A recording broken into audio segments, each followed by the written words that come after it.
Yo, what's good, Doom? Give me a minute. My computer's been acting up, bro.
Oh, there we go. Now the sound is.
Yeah, my shit is lagging right now.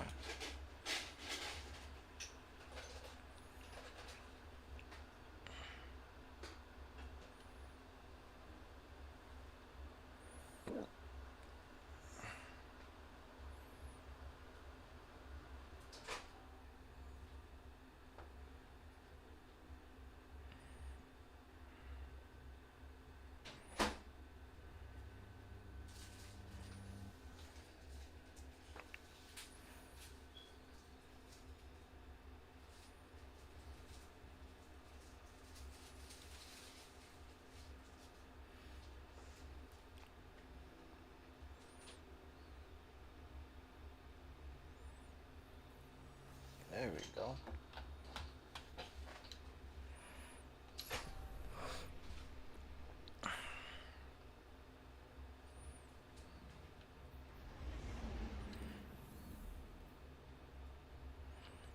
There we go.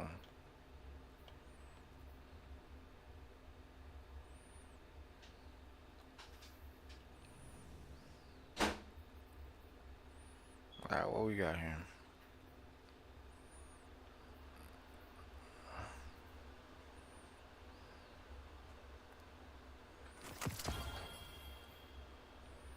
Got a whole bunch of nothing.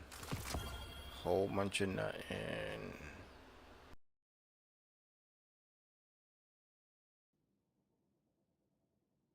The fuck?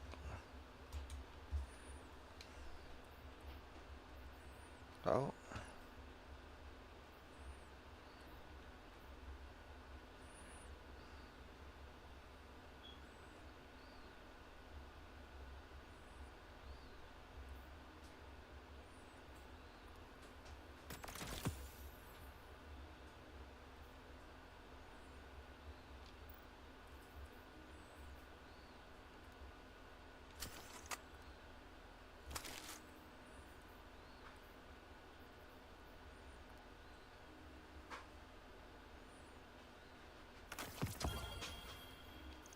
That's 2,000. I got everything 2,000, bro. What's good, bro?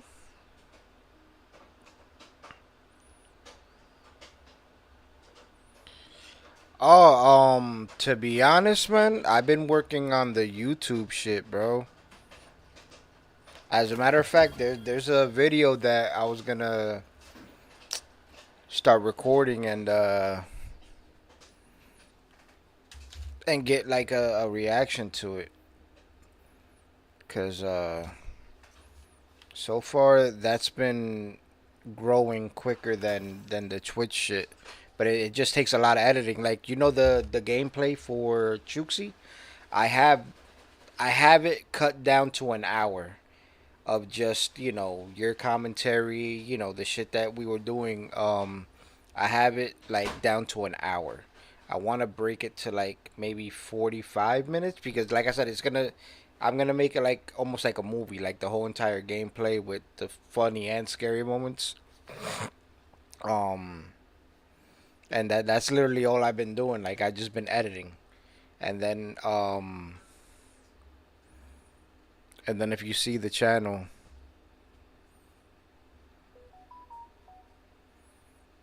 I think you are, to be honest. But if you're not, I'd appreciate it. I appreciate that. Nice, yeah. Um, I only need, I think, I'm at, I'm almost at 300 now. I need 200 more, and then I'll start making money off that. So fingers crossed. It's just trying to find new content or whatever. Oh, before I get started, did you see the open beta? You got Steam, right?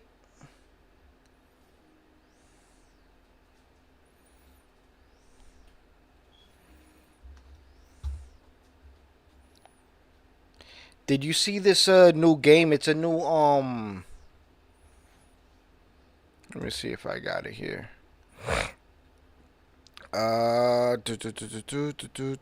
Fuck, it's not there. Um, it's a game called the beta came out. The open beta came out, but you have to email to get it. Let me see if I could show it here. I'm waiting for the email because I want to try it because it looks fun. It looks like a fun battle royal, bro. I think you would like it too. They got abilities. It's all chicks though. It's anime battle royal.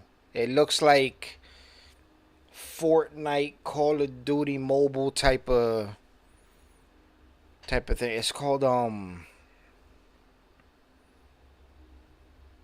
Fate Triggered, something like that. I don't really like BR. The only time I liked BR was literally Call of Duty Mobile, bro. Call of Duty Mobile, for whatever reason, I was hooked. Also, that wait, Fate is an actual anime?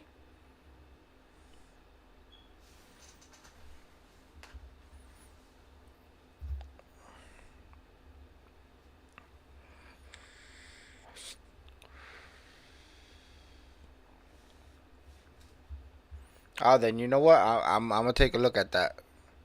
All right, let me go to the next screen. Actually, no. You know what? I'll bring it over here just so you can see. Oh, bro, I didn't know that, yo. All right, let me put my password. Um, go to library.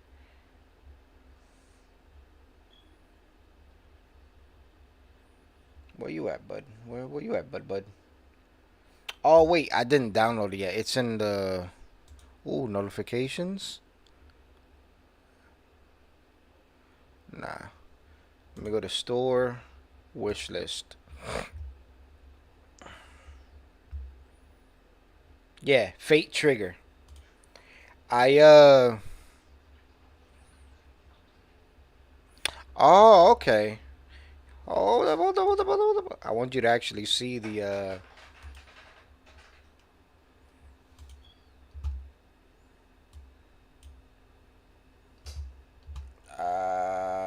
Does the sound come on? Nope. Hold on.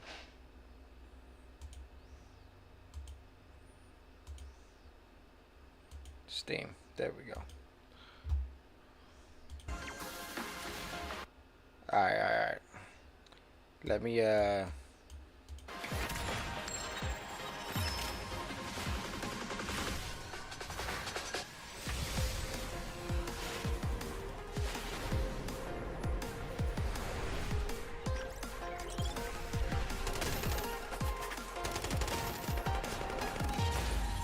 I like the abilities. That's what got me interested. The digital frontier at my fingertips.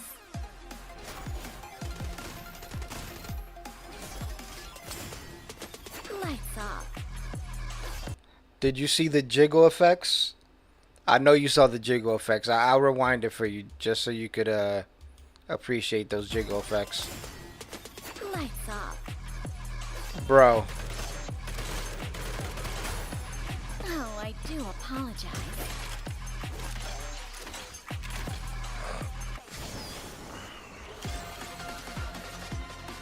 Time to walk the clouds. I'm one with the waves.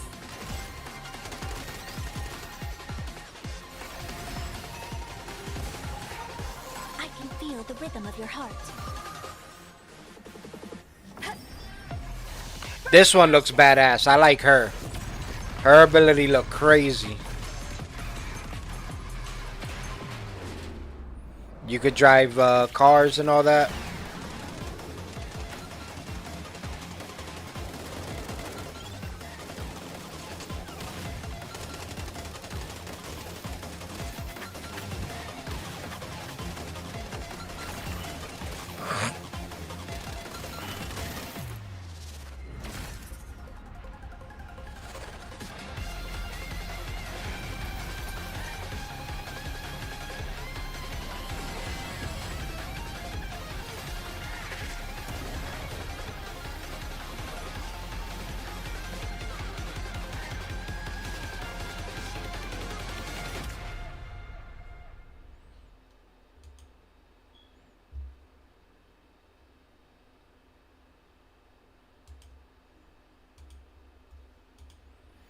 Yeah, man.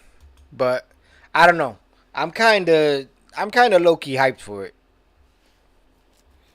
It looks like something I'd get into, to be honest.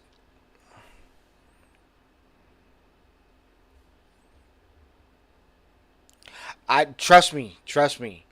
I was not a fan of any BR. I tried Blackout. Blackout was the only time that I was actually like into the BR.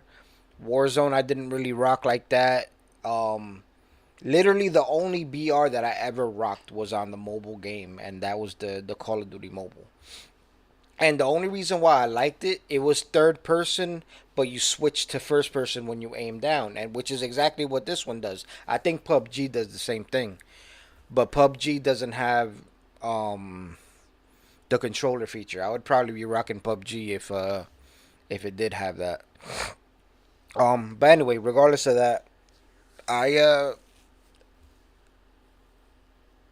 I put in a request to get the closed beta. I'm just waiting on the email back. But yeah, I think it looks sick. I think it looks sick. I think this is gonna be one of them games that is gonna be like it's gonna sneak up on people. There's already like there's already people rocking it. So I guess they requested it, earlier. But yeah, on Twitch I think it's like 40K views already just cuz it's new. So I'm definitely gonna. Oh yeah. No, yeah, I'm definitely gonna rock it. Once I get that email, I'm gonna be heavy on this online co-op PvP. It seems like there's no story. I think it's just a straight PvP game, which is whatever.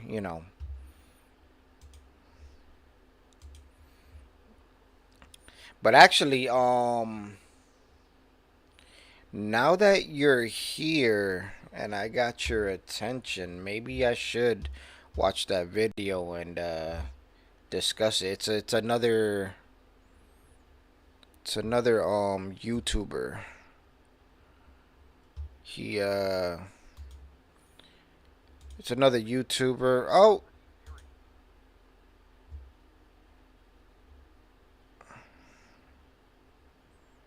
what you mean? Oh yeah, the eight discipline. But you know what? It goes up fast. With the way my abilities work, the grenade does come up fast. So don't don't hate on it yet. But I wanted to get your input on this whole Ubisoft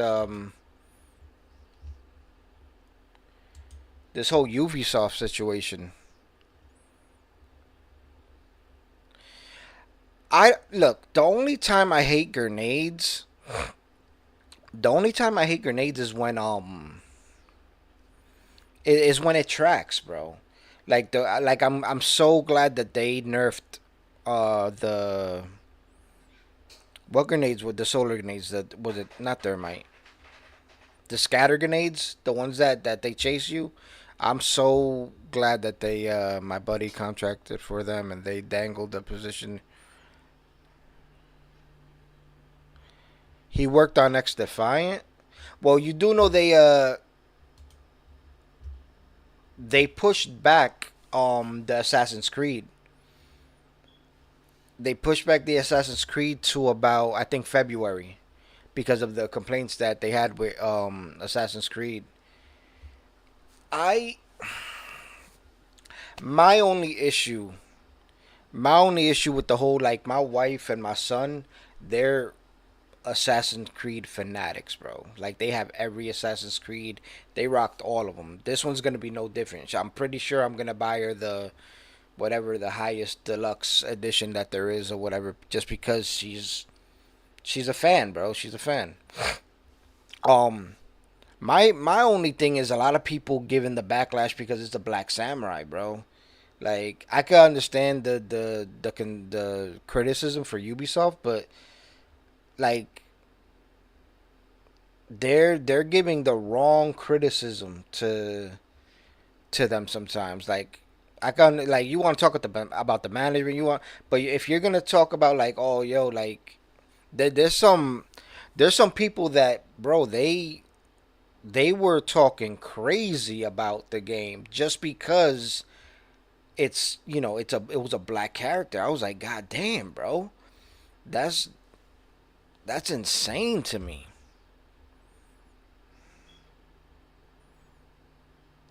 For real. But anyway, I figured we could get into this and see By a what. mysterious villain and his terrifying goons, the fate of its citizens rests in the hands of Oh, one. what's this?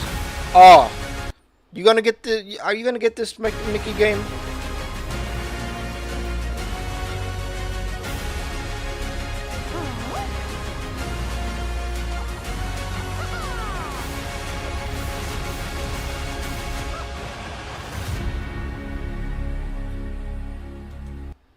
Yeah, probably not, right? Like, people are getting hyped for it. I'm like, I don't know, man. I haven't played a Disney game in I don't know how long. Like, yeah, I haven't played. Yeah, for real. I haven't played a Mickey game. I can't. I honestly. Oh no, wait. Kingdom Heart. Kingdom Heart. I played. Yeah, yeah. Kingdom Heart was the shit. Kingdom Heart was the shit. Things All at right. Ubisoft are far worse than I ever could have imagined.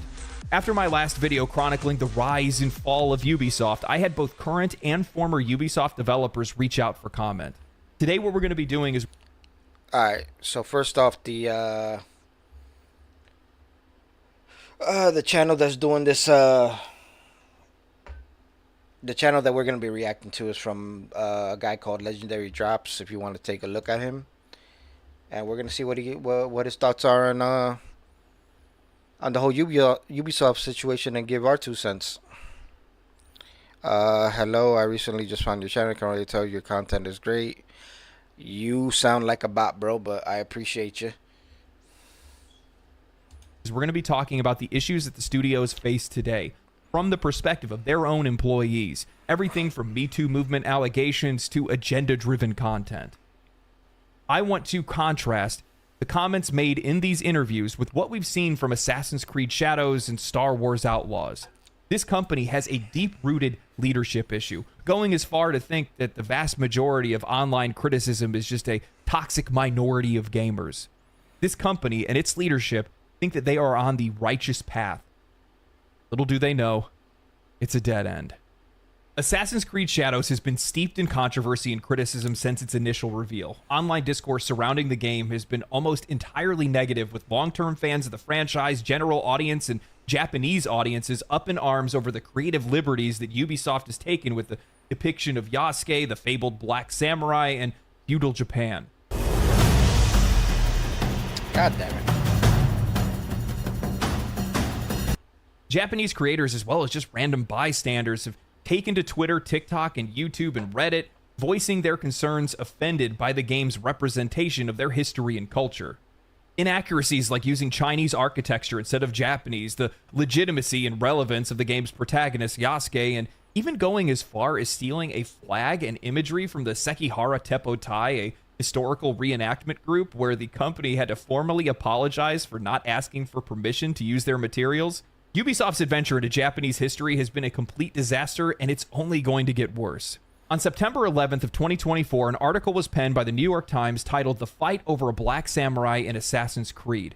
The writer, Zachary Small, misrepresents the controversy and player concerns as merely those of a toxic minority of angry Western gamers, and the entire time he fixates on the race of Yasuke and not the broader implications at play in Ubisoft's mishandling and the frank disrespect for Japanese culture and history. This article was a collaboration between Ubisoft and the New York Times in an attempt to redirect the discussions surrounding Assassin's Creed Shadows and minimize the feedback. The writer spoke with Kazuma Hashimoto, a consultant and translator for the games industry, later to be found out to be an employee of Sweet Baby Incorporated that did consultant work for Ubisoft, but Hashimoto claimed that it was people in the West who were upset with seeing Yasuke as a samurai, and that many of the online negative comments were written in Japanese, appeared to be roughly translated from English. A Japanese consultant and translator in the video game industry said that the reception of Assassin's Creed Shadows was mostly positive in Japan. It was the people in the West that were upset with seeing Yasuke as a samurai, he said, explaining many negative online comments written in Japanese appear to have been wrongly translated from English.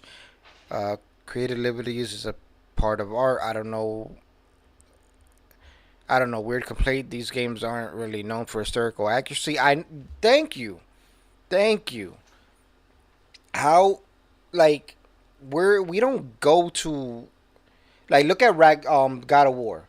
God of War is an excellent franchise, but they're not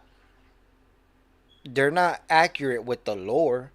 You know, they're not sitting there saying that that great snake, the great serpent, when when you meet the world snake in God of War or whatever, we know that that's Loki's kid, but the game doesn't acknowledge it. They just, it's a character.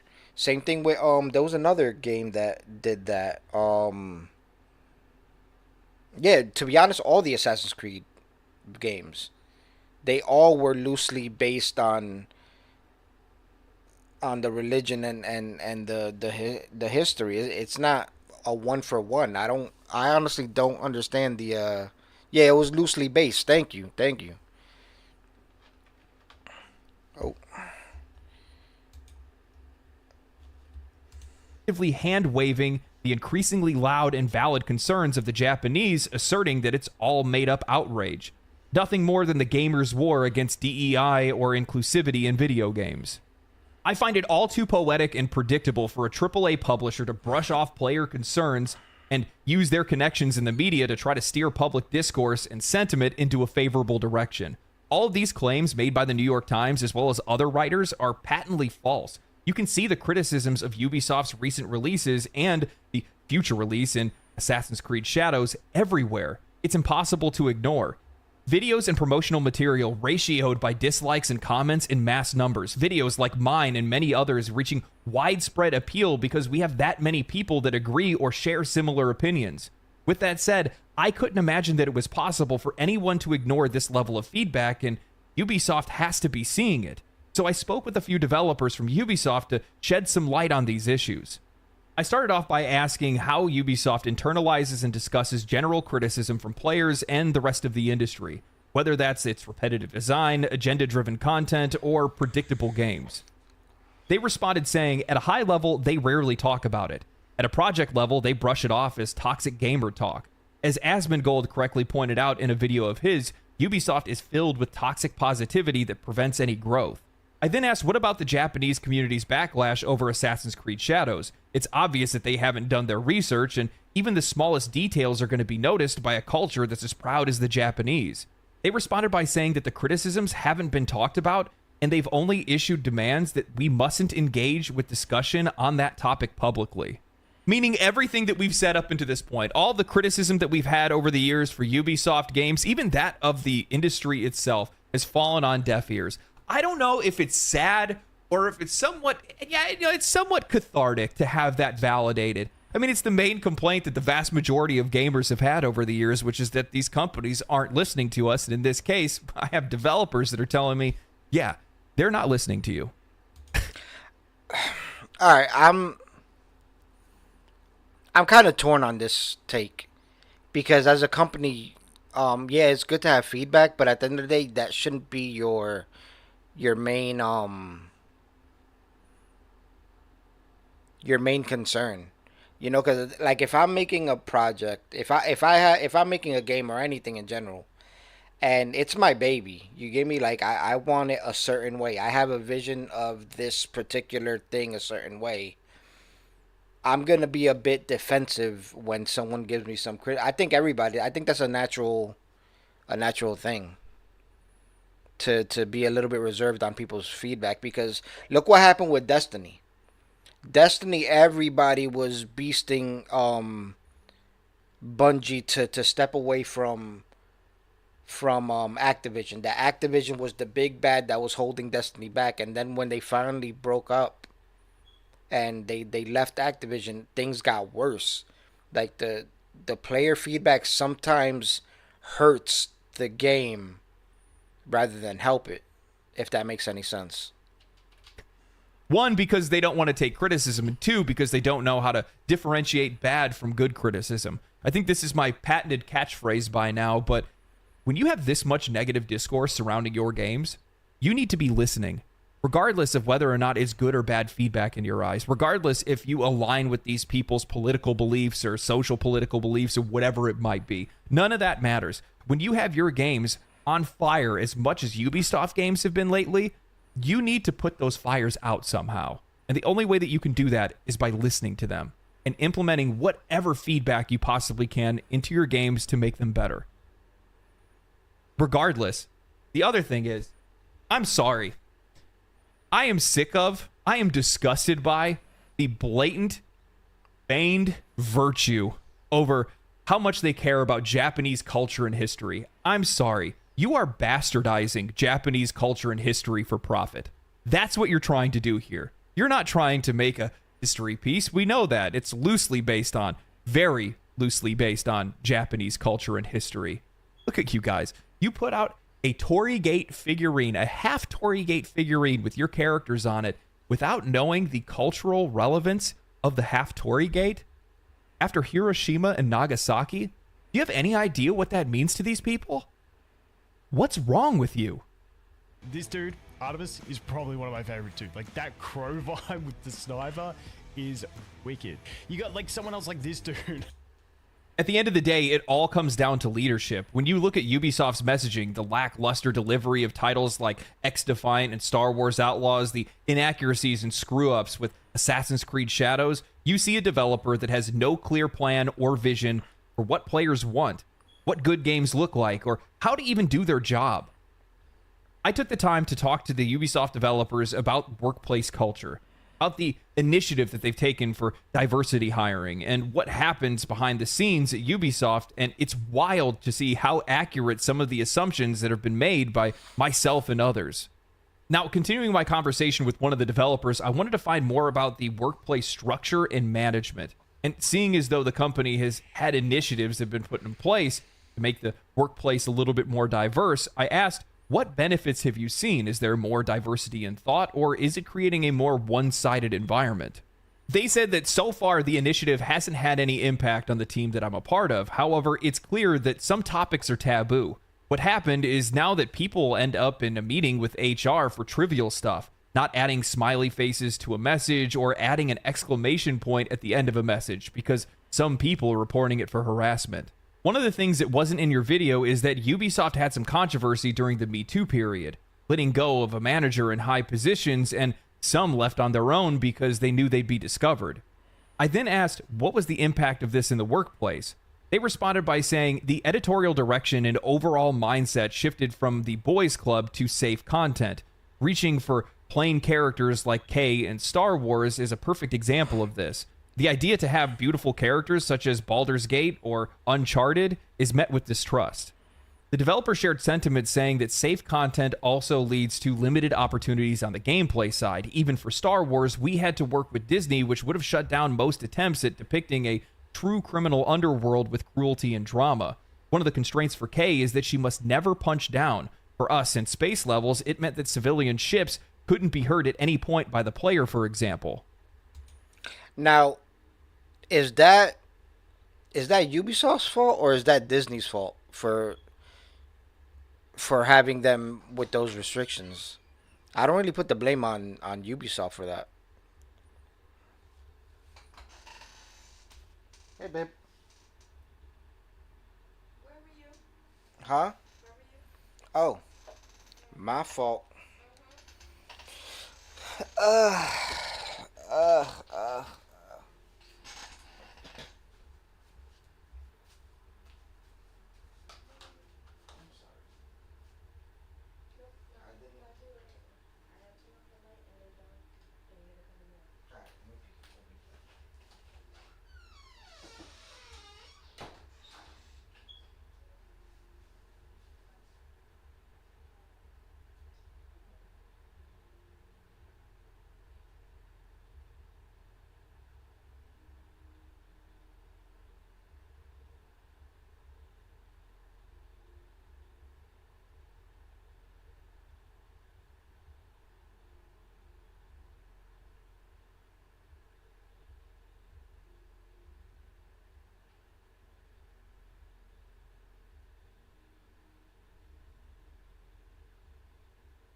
Spoiled little brat, yo, I swear.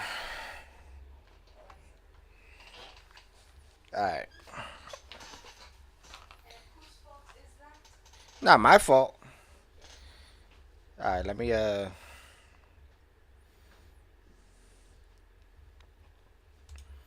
When you put this developer's perspective in line with the recent failures and controversies at Ubisoft or any AAA developer at this point, it all makes sense. An overcorrection in sensitivity brought on by the boys club days that many studios experienced during their early years. As such, many games today lack the teeth and grit that players crave because those things are seen as problematic or unsafe to make in the workplace. Don't use emojis or exclamation points. You could offend someone. Holy shit. How soft have we gotten? It reminds me of the time where the Helldivers 2 community manager went on a ban spree on their Discord because players were using a throw-up emoji on furry art that was posted in their Discord. Sometimes people need to be offended. While I'm going to try to resist the pull yourself up by your bootstrap. I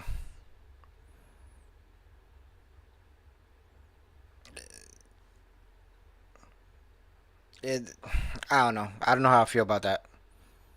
Like, it's easy to say unless you're the one that's being offended. Like, you get me? Like, everybody says that until they're the ones that get that nerve struck. Tirade. Friction on some levels is necessary in life. Now, that doesn't mean that people should be allowed to openly harass others, but there are major issues that arise when you have emojis that can get you fired. This overreaction and overcorrection leads to a workplace that is actively hostile towards freedom of thought, expression, and criticism. As one of the interviewees mentioned earlier, they noticed a culture of toxic positivity. From my perspective, toxic positivity is fake people saying fake things, and in the case of Ubisoft, making fake products. Nobody wants to live their entire life being terrified that someone is going to misunderstand them. And when you're at a studio like Ubisoft and you're not even allowed to make characters attractive, otherwise it might upset people at the studio, you have a problem. This culture of fear and forced uniformity stifles creativity and innovation. It's no wonder that Ubisoft is struggling to produce anything of real substance when their own developers are walking on eggshells, more worried about HR complaints than creating groundbreaking games. How can you make bold, impactful content when every idea is scrutinized for being too risky, too offensive, or too unsafe? Hey, again, I think he's talking about Outlaws, but the way he explained it before, it was that it was Disney that was micromanaging. So at the end of the day, like, you're getting paid to make a product. If they want it to be in a certain direction and that direction ends up being shit, at the end of the day, like, that's their product. Hey, Ryan Reynolds here for, I guess, my 100th Mint commercial. No. It's a workplace where mediocrity is rewarded and where pushing boundaries, the very things that games are supposed to do, is seen as a liability. This workplace culture, this overreaction and overcorrection has infected just about every single industry that's out there. I worked in construction for 7 years up until last December, and the company that I worked for was more afraid of HR issues than they were of injuries. We worked with hydrogen sulfide and hydrogen cyanide, gases that, if released, could kill half of a city. You know, that's kind of every job, bud. You're kind of just preaching to the choir. That's literally every job. We've discussed modern audiences, the mythical, magical modern audiences, and soft modern games. We found the audience. It's the people that are running these companies nowadays. You have folks that are walking around on eggshells, afraid to say anything. Anecdotal, but just like a few weeks ago or a month ago or so, I remember I was live streaming, and instinctively I said something was retarded. I'm a millennial. We all grew up saying it. It's a product of my upbringing. Say what you will. I didn't say it consciously. It just came out. And one of my chatters pops up and says, "How often do you say that word?" I banned the fuck out of them. Get the fuck out of here with that. Are you kidding me? People that are out there that are waiting, prepared to be offended. I'm sick of it. You cannot have workplaces that are... It's hard to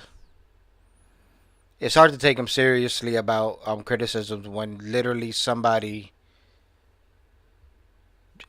said a question and you banned them. So you banned them over their criticism over your use of the word.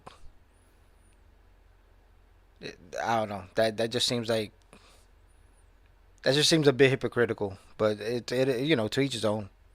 That are out there where every single thing that you say, you have to watch every word that comes out of your mouth. Otherwise, it could be your livelihood. And I'm not saying that you can walk around saying anything. That's not what this is. Everybody knows. I think that's the most frustrating part when you have these kind of conversations, is that you know exactly what I'm talking about. You know exactly what I'm talking about. But the intellectual dishonesty around this kind of thing is just It's fucking mind-boggling. We have workplace environments that actively work against any type of creative or constructive criticism. That's how you... See, but in the last thing, hold on. I gotta read the...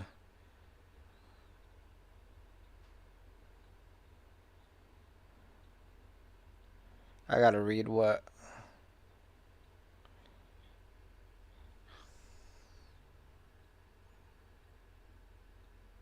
Yeah, like I think he's talking like almost a nothing burger here. Like he's describing shit being, that you gotta walk on eggshells, but literally, hold on, I want to make sure I get the time right in 2:28. In oh, in this one, he's talked about like what has it impacted, and it said so far those had no impact on the team that he was a part of. But some topics were taboo. That doesn't sound to me like walking on eggshells, bro. Like it's just a workplace saying, "Yo, you got this is meant for this. You can't talk about certain other things." I don't know.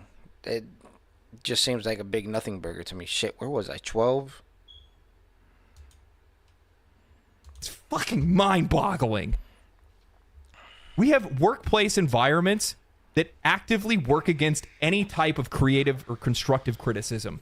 That's how you get games like this. This is how games and products are being ruined over time, is because nobody's allowed to criticize things properly. You have people in the workplace that are like, I don't think that these characters are going to be received well by the fans, but they're not allowed to say anything about it. They can't say it's not hot enough. It's not masculine enough. They can't say that because it's problematic to say so. Tame and safe are the antonyms of exciting and daring. Baldur's Gate 3 was exciting and daring. Star Wars Outlaws.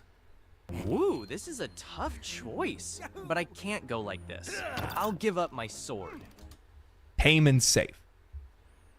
Whether it's their poor job at representing Japan or the trade...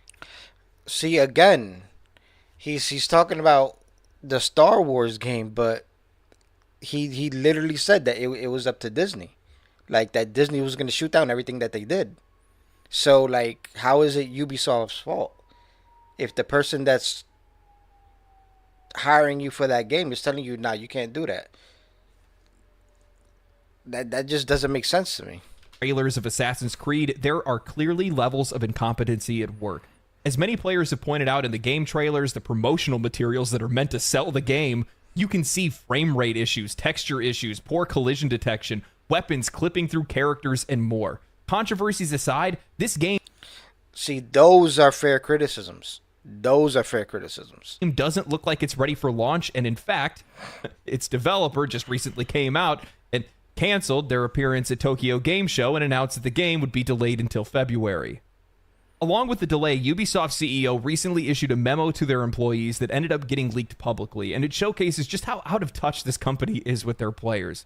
Rather than acknowledging their real missteps, they're clinging to critic scores, pointing out Star Wars Outlaws had a solid 76 on Metacritic. Oh, I didn't know that you were trying to sell the game to game reviewers. That makes a lot of sense, seeing as though that you're completely ignoring player feedback that clearly shows that your game is hovering in mediocrity. Even worse, they believe that Black Friday sales are somehow going to magically turn things around, not realizing that no amount of discounting will make up for a product that fundamentally misses the mark and nobody's interested in. Look, I don't know about Star Wars Outlaws. I just haven't been into a Star Wars game in I don't know how long. Like, I feel like it's just oversaturated at this point. That's, I think, that's my mindset on it. I don't really care if it was good or not. It's just too much. It was just too, same thing with, like, I guess it's that fatigue. It was just like another one. All right, whatever. Like, I don't care about the story. I just wasn't interested in it.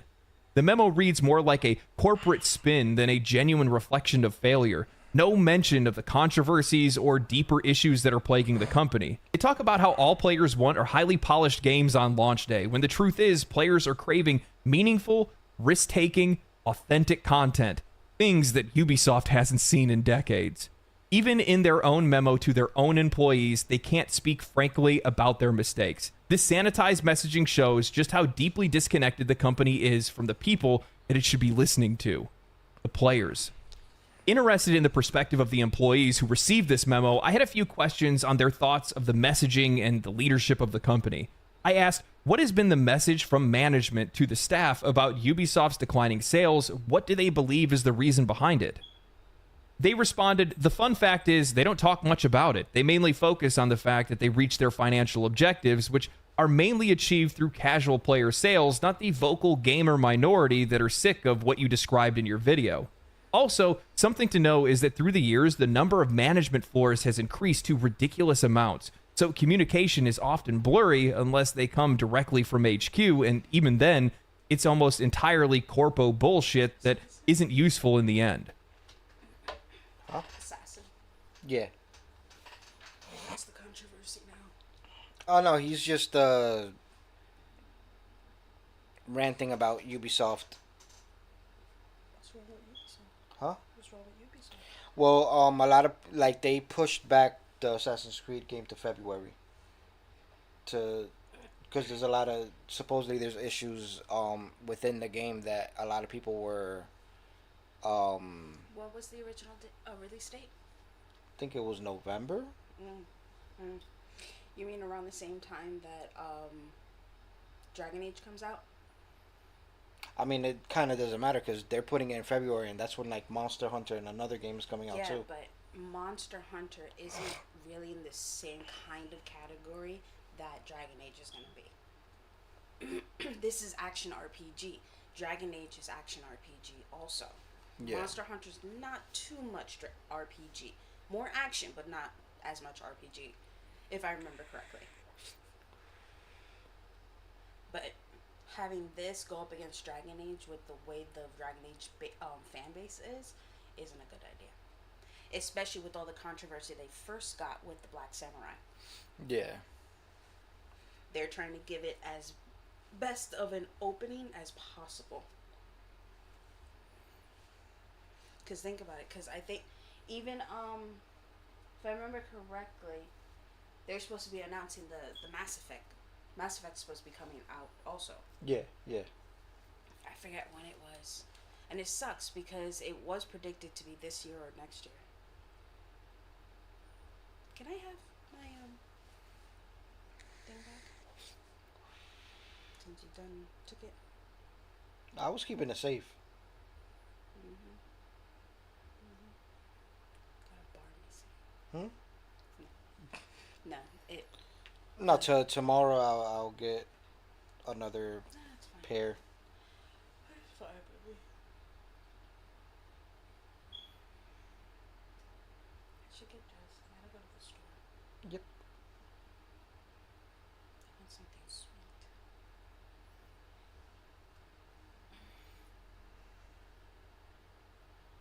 I already told this fucker I have no plans for this weekend. I don't plan on going anywhere. I don't plan on seeing anybody. I don't plan on helping nobody with nothing. That means I am not driving him anywhere. Nowhere. The only place I will drive him this weekend is to the hospital. But he has to have like limbs falling off that I can't repair my fucking self. I got a text actually from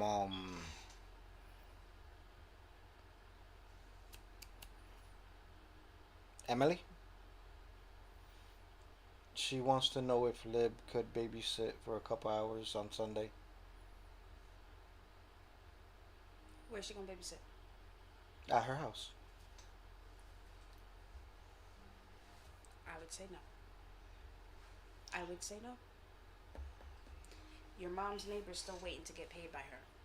She's not gonna get paid. No. You're still waiting to get paid by her. No. Or to find find some other sucker. Because she says yes once and she's going to keep doing it. Oh, I spoke with my dad too. We'll talk about that later. Okay. Not online. I mean, it doesn't matter to me. Still, we'll talk about it later. All right. Where's Zen's headphones? Ain't that it? No, those are Jay's. Oh, then Zen's. I don't know. It's probably over there. Because I gave them both to you. That's why. No, then Zen must have took it. So it's got to be back there. Yeah, because we got to keep a good eye out that. Otherwise, I need to buy a second pair. For I'm sure it'll pop up. Like I said, I think I got a feeling it's in the back room.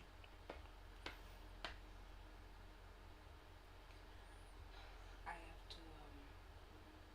have to start making a list of the things that we're gonna need to take, because he was asking what should he take, and she's gotta get her take her lotion. I'm like, no, like none of that needs to be taken because we can get all that in Puerto Rico. They don't allow you to take it. They didn't. The only place she's ever traveled before is to India. That's it. I mean, either way, airport. They won't allow. They probably didn't even pack. They probably didn't even pack her bags, man. No. She's not allowed. She's not allowed to. They did it for her. She wasn't allowed to do any of it. Remember, he was in the mindset of, I'm gonna get a dowry. I honestly believed it. That's why he was so pissed. That he had betrothed her to somebody else, and then she came here instead. I don't know.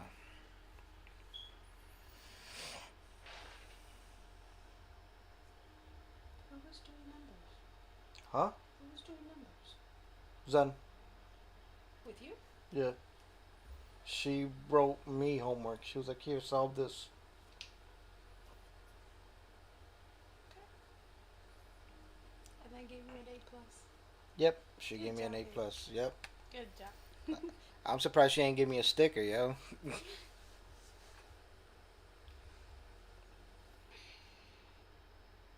so in a rush to go to work. Mike got another job. Is he quitting? He might be. Ooh. He's tired of them. He is so tired of them. Brian and Matt have been making AJ's job 3 times more difficult than they ever did for Nelson. That's fucked up. Yeah. And That Mike is even fucked told her up. that. Mike told her point blank, you're getting it worse than he ever did. Because they came in today. They came in last week, and the only reason why we failed the cleaning thing is because one sat on the machine and pulled the machine down, and the other wiped in between the weights. Yeah. Yeah, they do shit like that. Yeah. And then one of them was like, the elevator has to get clean, even though I had just finished cleaning. Vacuumed. No, I hate fucking vacuuming. Vacuumed, swept it, polished it, the whole 9. You know why it was dirty? You know those grates, when they open up the door, the grate that's right there? He wanted me to scrub it.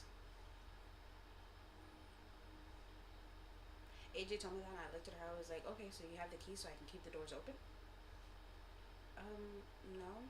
The doors don't stay open. They Nah. try to close. They'll open for the first few times, but then it'll say fuck you and it'll close. I know. And I told her that. She doesn't believe me. I was like, stand there for a few. Just stand there.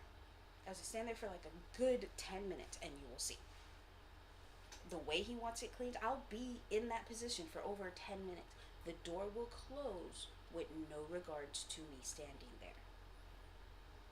So Ben put a bucket there in the sensor way, thinking that was gonna work. Doors almost closed on him. He told me this yesterday. I was like, I told AJ that. He goes, you did? I was like, yes. That's why I didn't do it, because I told AJ it's a fucking hazard. You can get caught in that door and the elevator will go back into its resting position. Yep. And he's like, I didn't know told her that. And I was like, yeah, I did. I told her. I was like, but the problem is that Brian and Matt are sitting here dictating to all of you, and instead of you guys thinking, you guys are just lapping up these directions with no fucking with no questions asked. And he tried to pull the whole, oh, you know what, it's because we're both, no, I was like, it's because you both are inexperienced at being managers. Knowing that you were inexperienced in a leadership position, you guys should not have asked for it.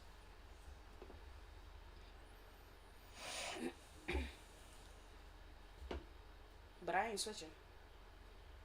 Now that they're doing all of that, I'm not switching. I'm staying third shift. Fuck it. The only time that it's really gonna bother me is during their vacation times. But you know what? Besides this year, I can take and work. I can work all year, save up the hours for their vacations, and take the weeks off during those vacations. Yeah, yeah. Or even if I don't, do the hour, make up the hours and whatnot, I'm still gonna take them off. I don't care. It's no point in fucking worrying about it anymore. She's worried about every tiny little thing because Nelson had the experience. He only worried about what was important. Yeah. The little shit that they complained about, he didn't even bother bringing it to us. And when they would complain, he'd look at them like, was it really that serious? And they'll be like, yeah, no, it's not. I told AJ, I was like, the reason why you're getting it the way you're getting is because you're a female, you don't have a dick. It's the only reason why. Because she did something exactly the way Nelson had taught her, and she was praised on it when Nelson was manager. Did it the exact same way. They got at her for it. Told her that wasn't the right way to do it. And I told her, I was like, there's your example. You were praised because there was a dick in charge. Now there's not. You're in charge. It's going to be a different take now. But yeah. Oh well. Oh well. I asked another employee to verify the increase in management at the company, fearing that this is likely one of the biggest issues that's facing the company. Seeing that lack of clear and creative vision, they painted a picture of a company that's not only overrun with management, but that's passively aggressive about removing higher paid and talented employees while slotting in underskilled and unexperienced management at a cheaper rate. They claim that What? The tattoo girl. What tattoo girl? The picture that I drew. The chick with the tattoos on her body? Yeah. That one? What? That's the one that she wants me to print. Oh, okay. Okay. Okay. But she also asked if I would be expanding that collection. More characters. Like making. More characters in that style of drawing. You could change like the colors around. Oh no, I know. So. I can also create more characters like that. Yeah. No, I'm not worried about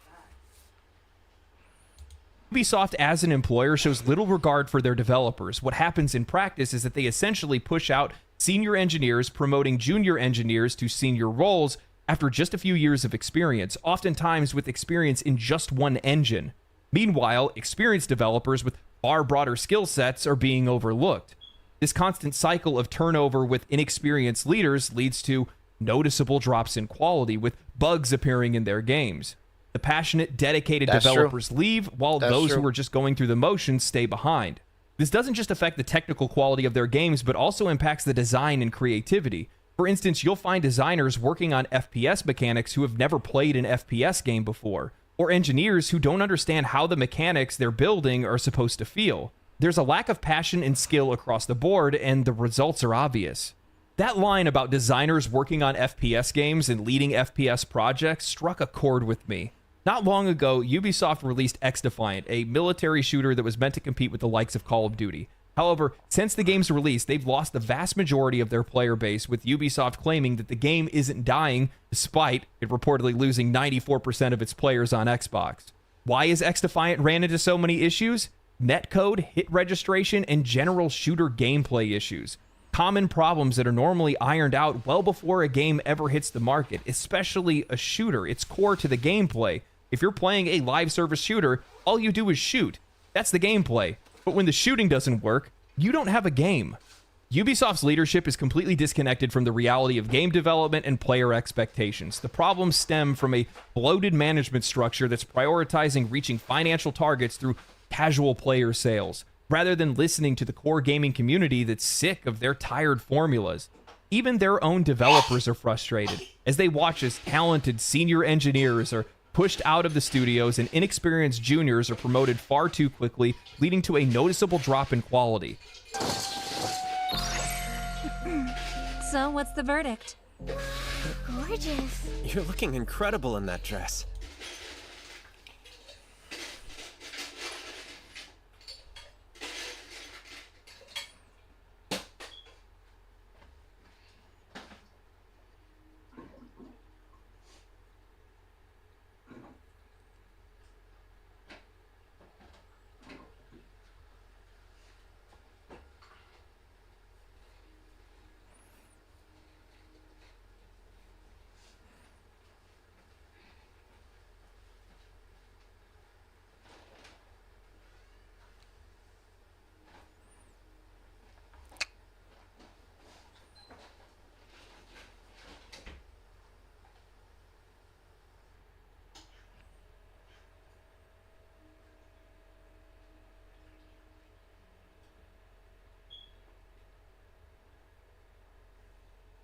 Ah, man.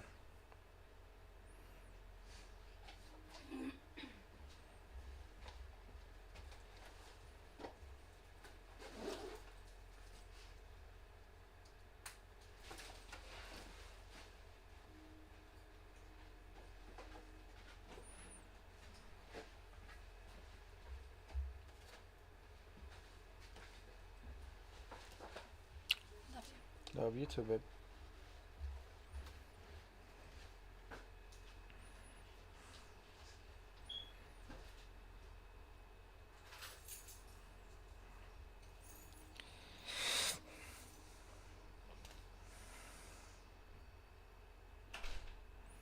All right.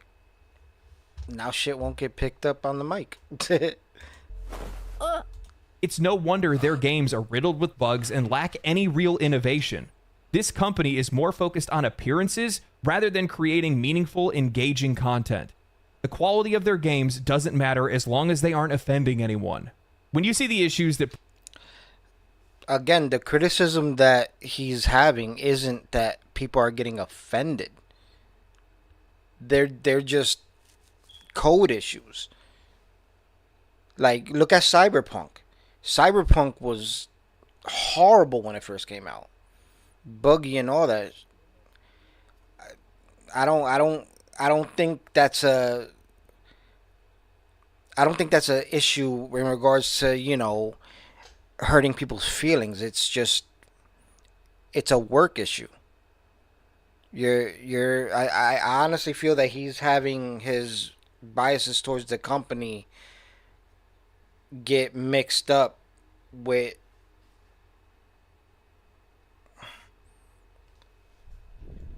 I think he's having the issues. I think he's having issues with like the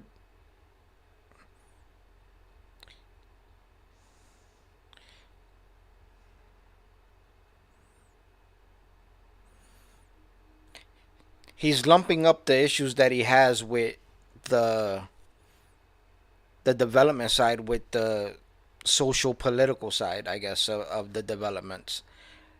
Like the extra defiant, the hit markers and all that, they were all valid. They were all valid critiques, but it had nothing to do with anyone hurting each other's feelings. Every first person, every Call of Duty that I've been on, all of them had issues of lag when it first starts. The servers need time to, I guess, stabilize. Destiny was the same way. So I don't know. He's just trying to take the fair criticisms but lump it up to something that doesn't that it just doesn't apply with it, man. Plague Assassin's Creed Shadows, the pandering, the generic virtue, the lies, the cover-ups, and the lack of understanding of what they're apparently inspired by. When you see how safe and tame, how boring, buggy, and soulless Star Wars Outlaws is, when you see how their most anticipated shooter in X-Defiant is riddled with the most common issues, bugs, all kinds of different things that normal shooters would never have on day one, that's made by developers and led by developers that haven't even played an FPS game, you see a studio and a publisher that lacks integrity and a spine. Cowards in leadership roles, afraid to loosen their grip on the wheel. Developers afraid to speak out and unable to express any of their creativity. Franchises destined for obscurity. Ubisoft isn't just losing its way, it's already lost. And the only thing left is to watch it burn. You know, it's crazy to speculate about these kind of things, but it's an entirely different beast to find out what you've been believing this entire time is absolutely true. And I want to take the time to thank the developers that reached out to me. It was daring for them to do something like that. Obviously, their identities are being kept secret for very obvious reasons. Most of these folks could lose their job over having these kind of discussions. But you know, keep in mind, what's really sad about this is that there are developers that are working at these studios that want to see things change, that want to fix things, that see these obvious issues, but they're not allowed to do anything about it. That sucks. It's something that all of us can empathize with. I'm pretty sure that anybody that's watching this video right now has likely worked with some level of management that took them in the wrong direction, and led them down the wrong path. Yeah. You know, the biggest issue for Ubisoft is that the damage is already done. Their brand is already torched. Their name and their reputation is in shambles by now. And looking and seeing that I take issue with when people say shit like that, especially like online. When people say, "Oh, this guy was destroyed," or they're in shambles, they're like, and then you see them still moving forward. It's like is the critique that you're having, you know, valid?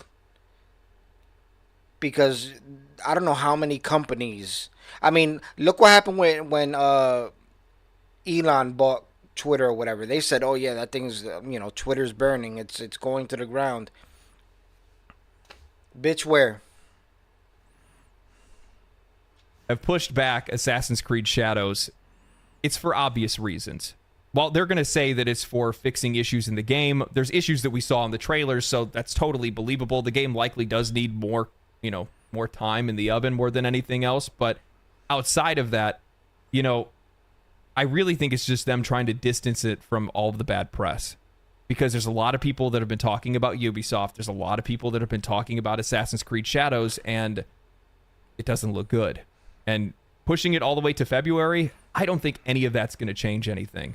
If anything, seeing how often they like to put their own foot in their mouth when it comes to Assassin's Creed Shadows, you're just giving me and a bunch of other content creators more time to farm you more than anything else. I was talking to one of the developers about the delay, and they're like, one of the things that really confused the whole group of developers is that they're like, well, we need more time to fix bugs and issues, but we're also going to add more quests and side content. They're like, those two things don't have anything to do with one another, and one creates more issues. This doesn't make any sense. And also, you push it to February, the month that Kingdom Come Deliverance 2 and Monster Hunter Wilds release. You're cooked. What are you doing? What are you doing? Is that true? Like, is Monster Hunter really gonna outsell Assassin's Creed? Nah, I played Monster Hunter. It was fun for a while, but I don't know. I would be more interested in Assassin's Creed than Monster Hunter.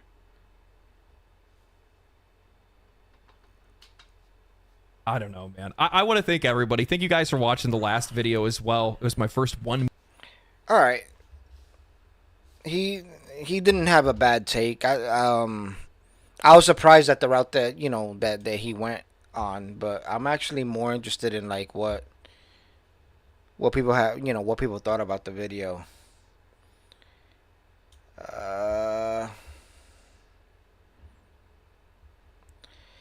It's still beyond me. They managed to fuck up Assassin's Creed in Japan. You You just had to make a you just had to make a fucking playable ninja, and how could you possibly fuck that up? Unbelievable. Okay. Um, just stop buying this BS. Blah blah blah. Don't buy the game.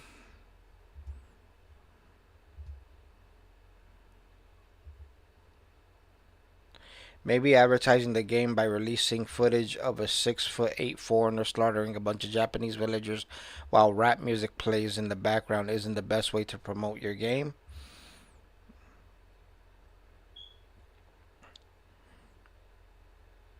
But again, you know, he was an actual character. Like he was an actual, historical figure. He was a part of the army. Um, so you could say, yeah, he was a foreigner, but they obviously took him in enough that he was part of the army. I forgot the name of the general. Um, Toxic positivity is a nice way of censorship. Again, here's my issue with Shadows. Altair was a Middle Eastern man. Enzio was Italian. Connor, Native American. Baya, African set in Africa. Yasuke, African set in Japan. But again, he was a actual historic figure, bud. February is Black History Month.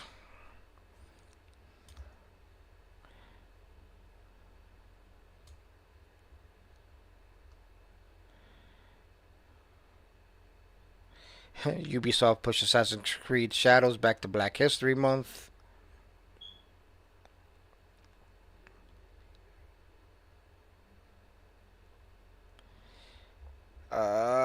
There's an additional irony to all this,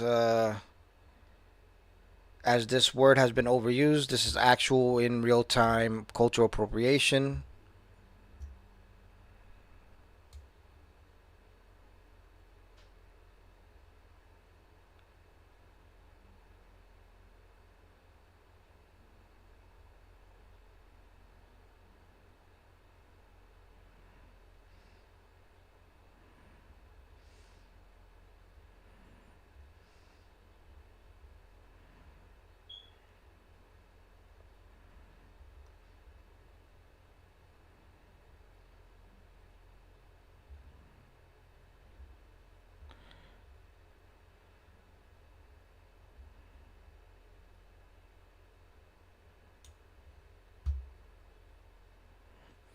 Being the only black samurai in a country full of Japanese has to be the worst stealth debuff of all time.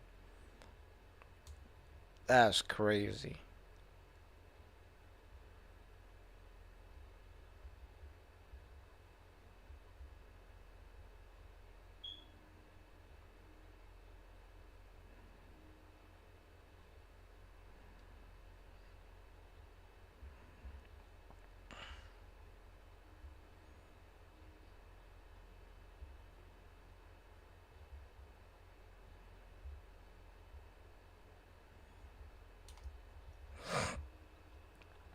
Blah, blah, blah. What else we got here? What else we got here?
Oh, what's good, bro?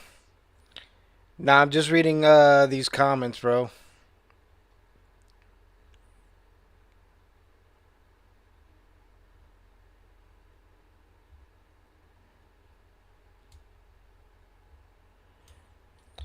Yasuke was not a fabled samurai. There's literally no historical information to base this on. He was a curiosity and a pet. His name is even derog- derog- derogatory reference to his skin color. This whole situation is 100% fabrication. That's crazy.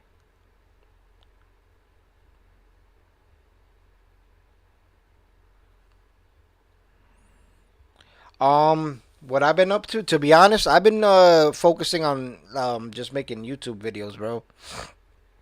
I've been trying to get the subs up in that direction. That's why you haven't seen me on the game like that.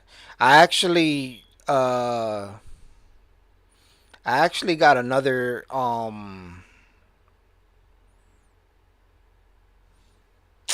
got a game that's on Steam. It's a battle royal game. It's called Fate Triggered, some shit like that. It looks fun, but I think it's only on Steam, man.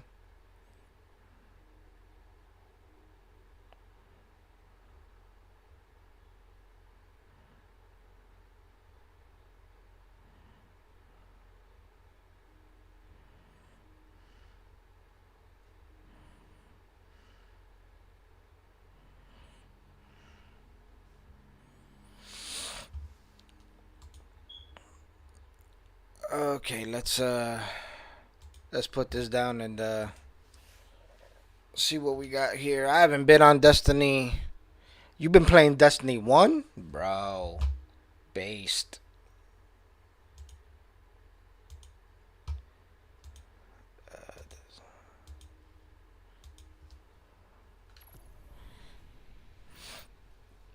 How's the servers in Destiny 1, bro? Shit.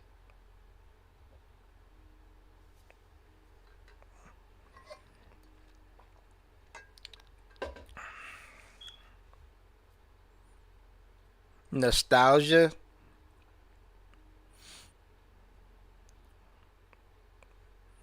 I could I could I could see why. I could see why. I was actually fucking. I was gonna play only a little bit of this and then go on to Helldivers because there's a lot of buffs that they did on Helldivers that I didn't know about. Like they brought a lot of shit back to normal. So I was gonna probably play this for a little bit and go on Helldivers for a little bit to see how it is.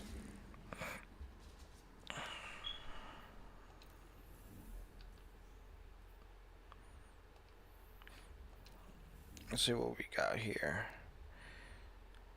What? Wow, there's no fucking.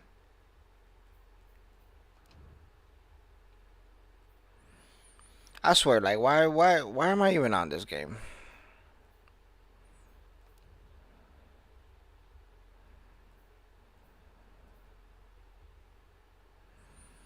Oh, we got the Last Wish raid.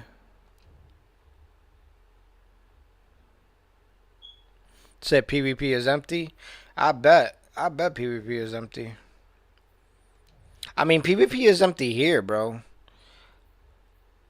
I honestly wasn't gonna go back to this game, but then I was like, you know what? Let me. Like, well, what do we got here? I just want to see what.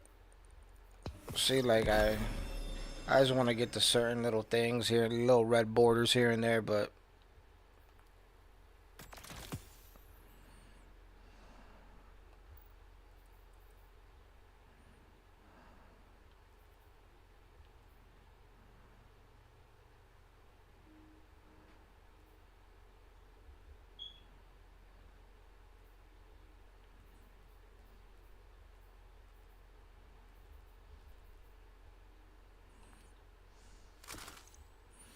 soloing a Nightfall and got bungee, that sucks, bro. That sucks.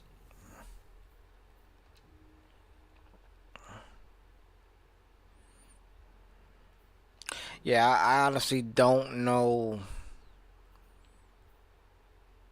I honestly don't know what to do on this game, bro.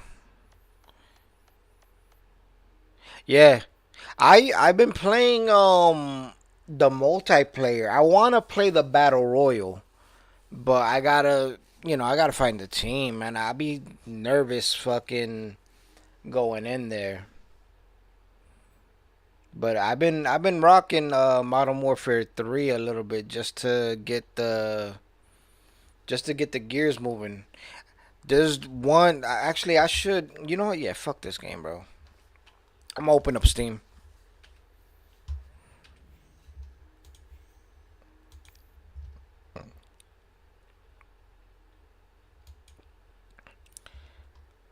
This is the game that I went and requested the alpha. I gotta sign up. Yeah, I signed up for it. I'm waiting for my email. Once I get the email, I'll be able to play it. Um, but here, let me play it for you.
It reminds me of like Call of Duty Mobile, bro.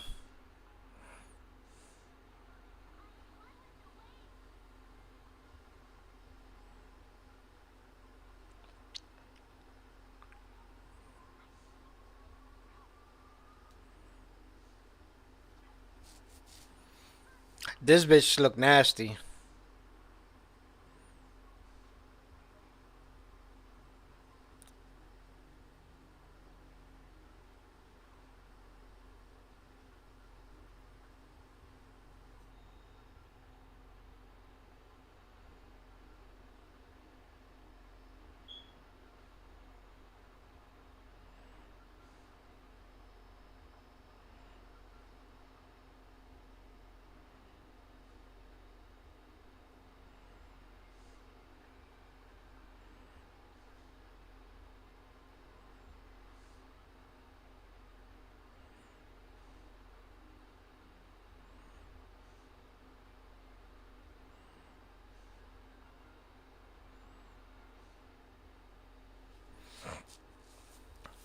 Really, you get the Overwatch vibes?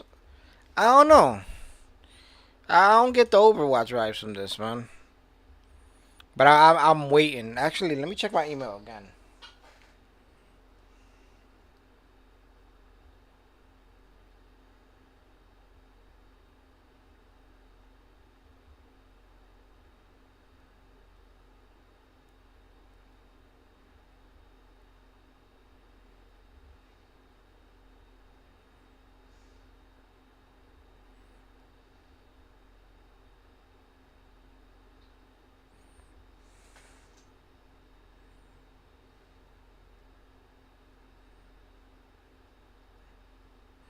Yeah, I ain't getting none yet.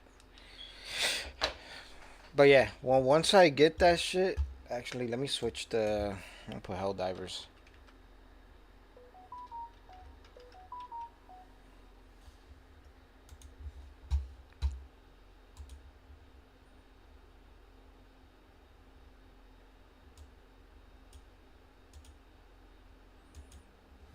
Alright, no doubt, bro.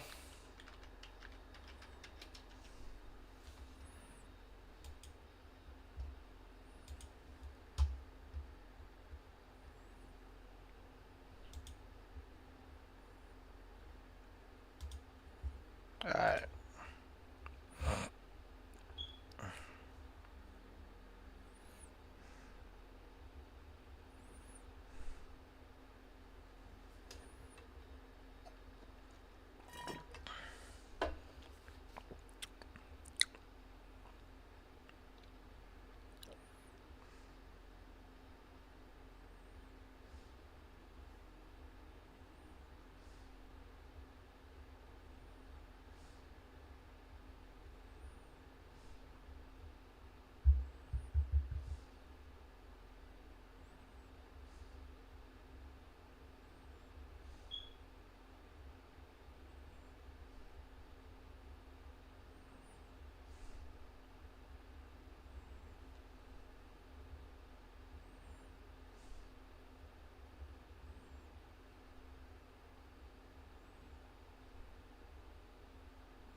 It's been a minute.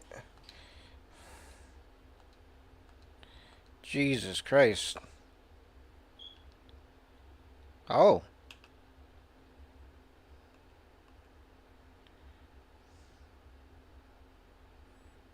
Okay. Accept. Accept. Accept. Accept. Accept.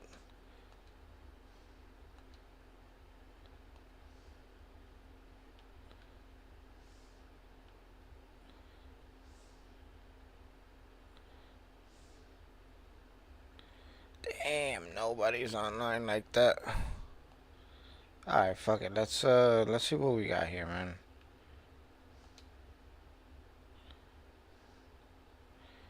Now.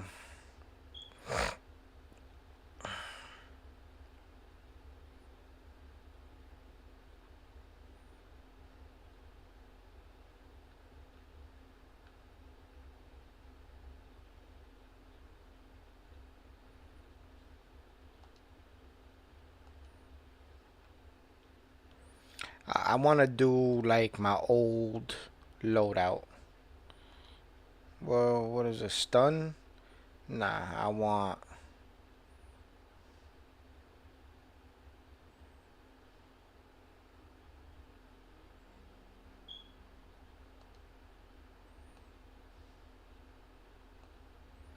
Alright. We're gonna try one. Oh. Wow. How many people are online right now?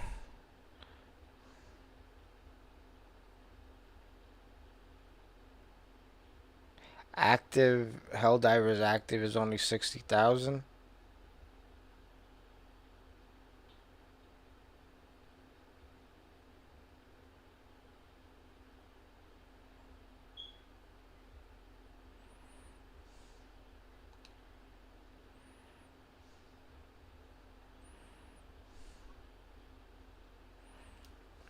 Let's see.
God damn.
Oh, what the f...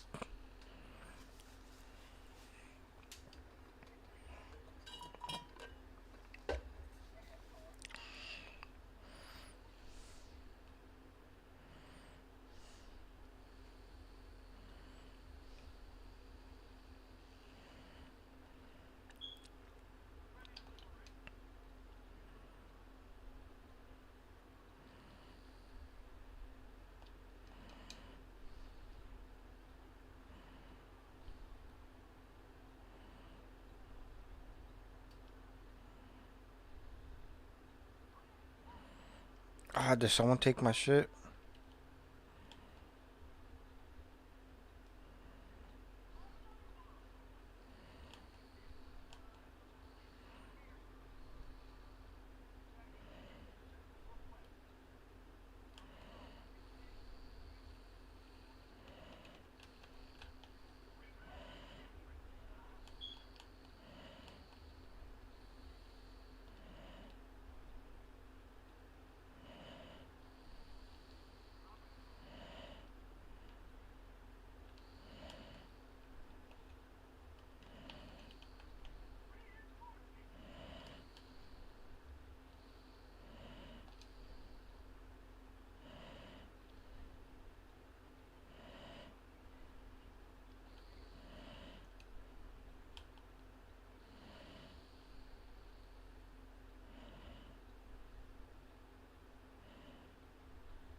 God damn.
Oh, god damn.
God damn, I'm getting fucked up.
Here they come.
Get my samples.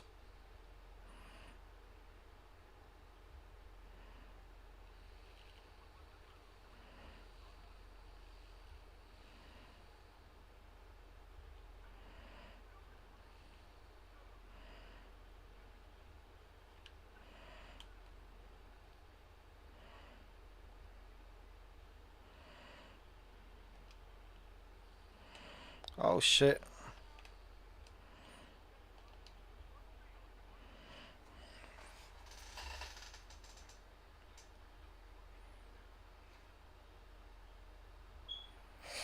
GG's, GG's.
Alright.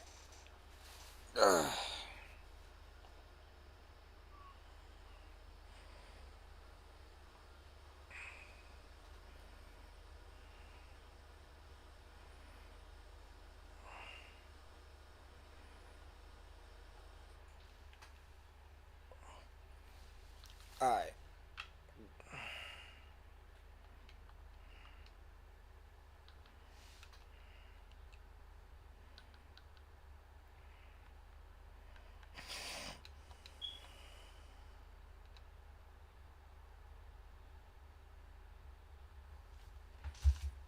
Alright, alright, alright, alright.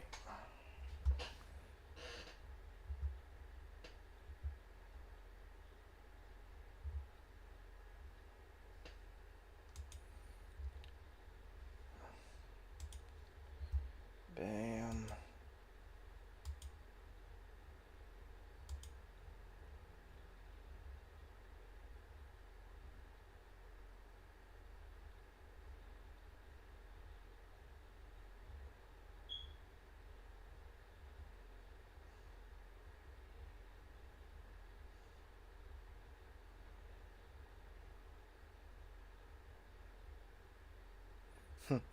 A black samurai in Japan? Are you kidding me?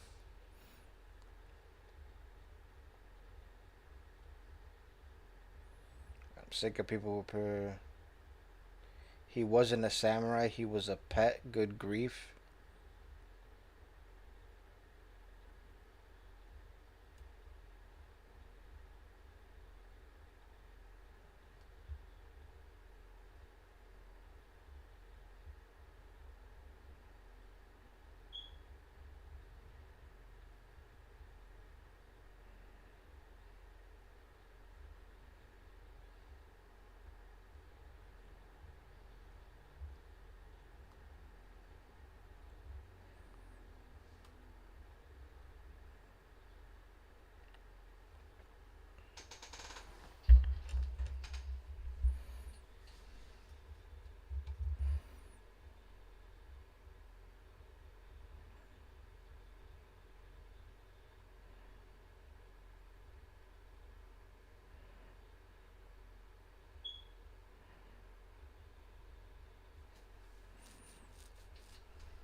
Japanese is not black. End of story.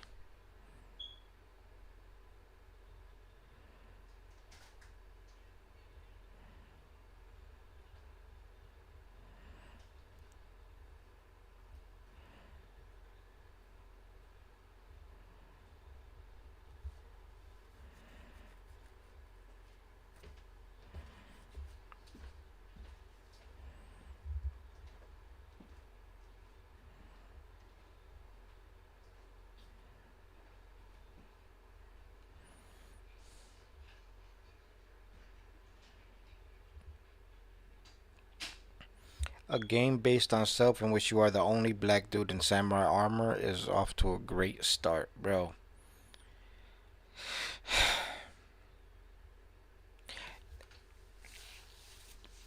You know what I think I'm gonna do? I actually think I want to make a video on Yasuke. I want to do some research because it can't be that they just got him because of that. There had to have been something up with him. So I think I'm gonna take some time, make a video to actually like do research on him, so people could get more aware of like the situation. Because everybody here, there's a lot of self-proclaimed history buffs, and I'd rather read what they actually have on this guy to make my judgment. The dude gave some good criticisms, but I think he at times mixed his own biases with it, because there were some parts of his arguments that kind of fell apart if you really thought of it. But there's no denying that Ubisoft is in bad shape. They're definitely in bad shape. Hopefully this will pick things up though. But we just gotta wait and see.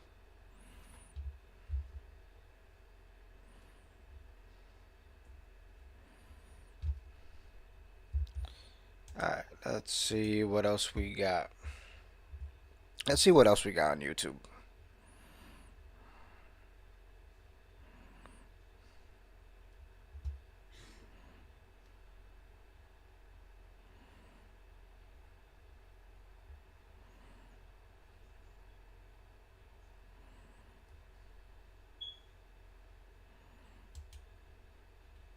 How about this?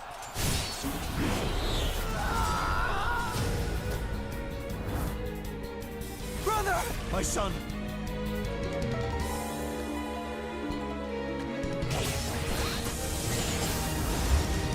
Your father is doomed. Father! Remember, my soul shall live on within you. You cannot win!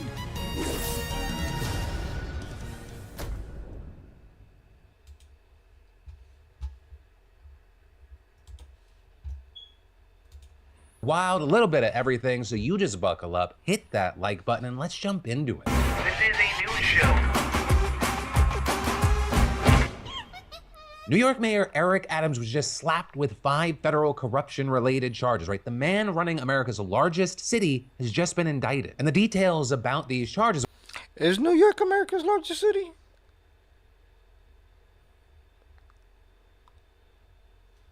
were laid out in the 57-page indictment that was just revealed as we were recording today's show. And it includes things like bribery, wire fraud, conspiracy, and soliciting campaign funds from foreign nationals. And on top of all that, his official residence got searched by investigators and his phone was once again taken. Right? And these charges, they come after a months-long investigation into Adams, and they probably don't come as a complete surprise. Especially because earlier this month, federal investigators executed search warrants and seized the phones of his top staff. And then even before then, there were hints that they were closing in on Adams. Or they were executing search warrants on everyone close to him, and they even seized his phone this month. I mean, there were signs as far back as November of 2023, like when the home of his chief campaign fundraiser was raided. With that, then followed by a raid on one of the companies he's alleged to have illegally received money from. And according to the feds, Adams has been doing sketchy stuff for a while now, with the indictment stating, for nearly a decade, Adams sought and accepted improper valuable benefits, such as luxury international travel, including from wealthy foreign business people and at least one Turkish government official seeking to gain influence over him, with Adams allegedly accepting the foreign money through so-called straw contributions, meaning that a Turkish official would send money to someone in the US U.S., who would then pass it off as their own donation to Adams. And in return, they seemingly got preferential treatment, such as when a new Turkish consulate was facing safety issues that prevented the fire marshal from approving the building, with Adams then allegedly threatening the inspector's job if the building wasn't approved.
They also say that it wasn't just foreign influence either, with Adams also allegedly accepting corporate donations, which the indictment says is illegal. And there, it said that they used pretty much the same playbook. They'd give money to employees who would then pretend it was their own contribution to Adams. Then there's also the gifts that the feds claim Adams received. And according to the indictment, Adams tried to hide their value or make it seem like he paid for them. And in total, their value is over $100,000. And obviously, there's a lot more in the 57 pages, so I'm not gonna be able to get to everything, though I'll link to the document in the description. But as you can probably imagine, this has elicited many, many different reactions. I mean, even since yesterday, it was clear that charges were gonna be brought, and Adams has been defiant, saying yesterday, I always knew that if I stood my ground for all of you, that I would be a target.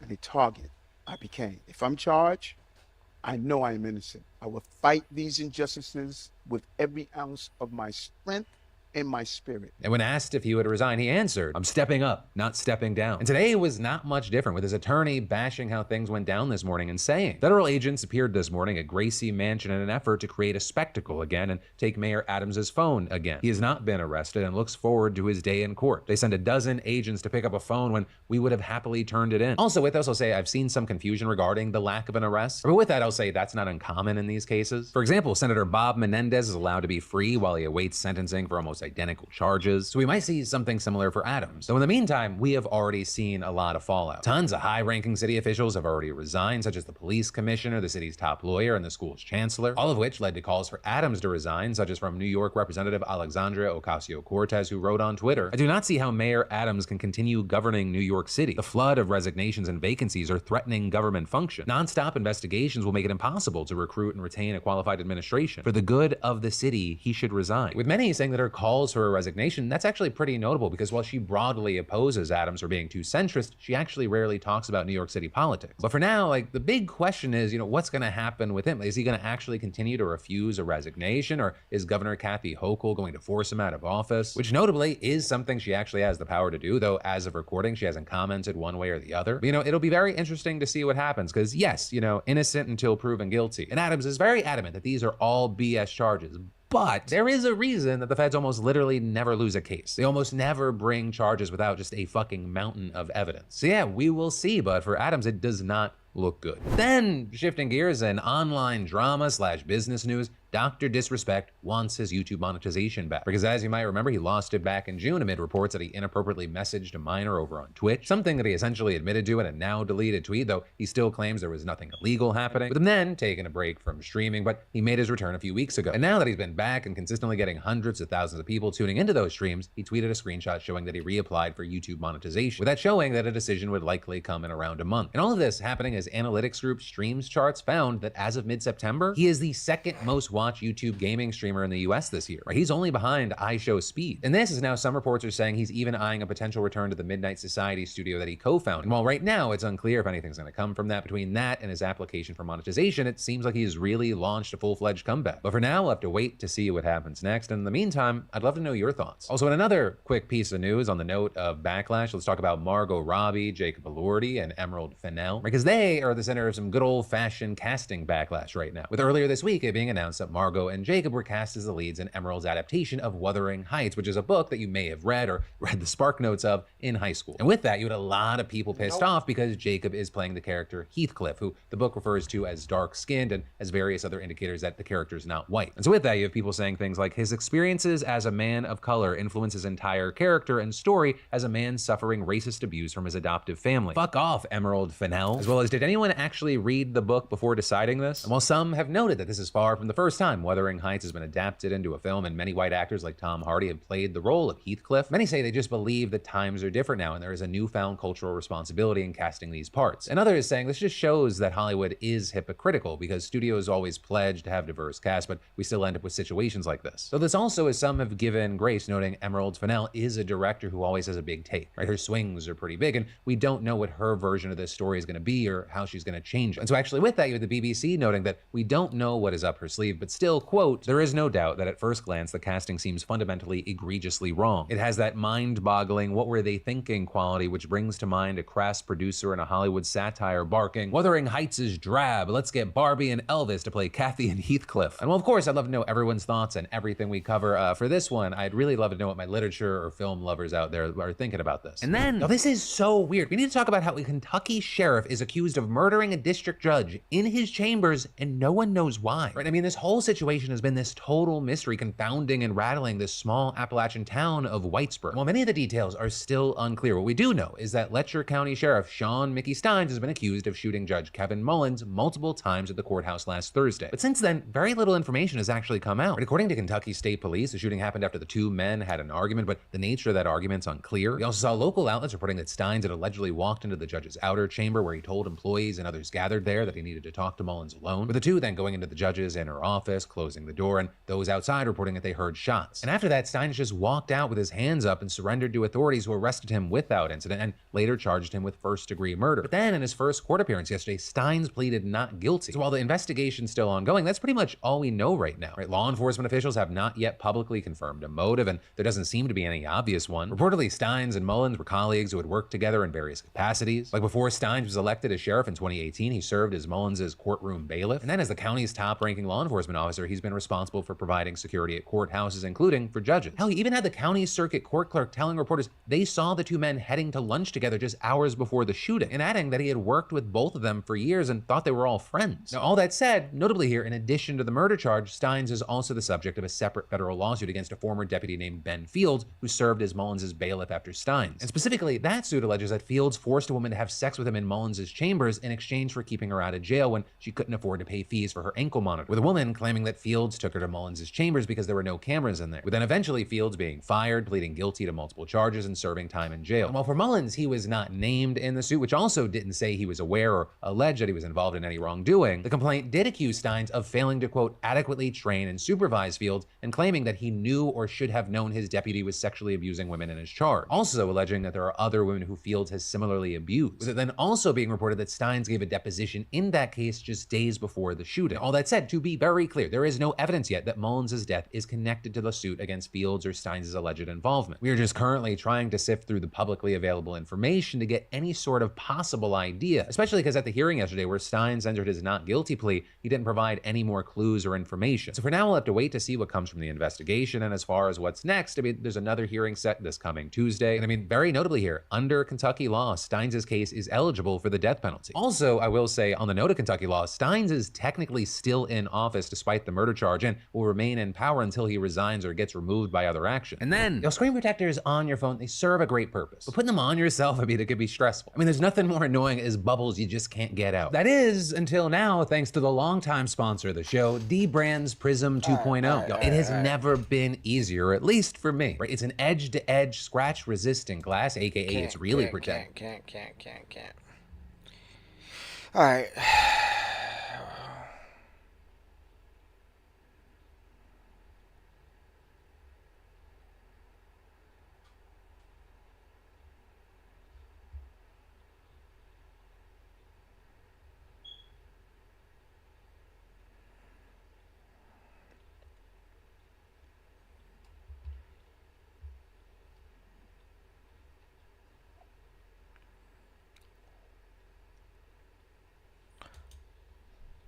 Data analytics is an awesome field to get into. There's a ton of open jobs right now. The pay is really strong.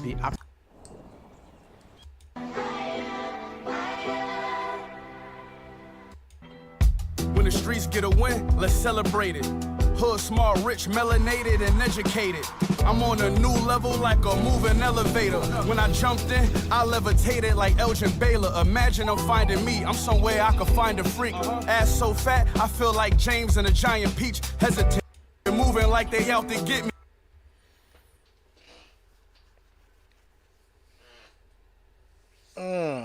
Think I might call it a night, bro. Yeah, I think I might call it a night. For some reason, my arm is ripping me, and yeah.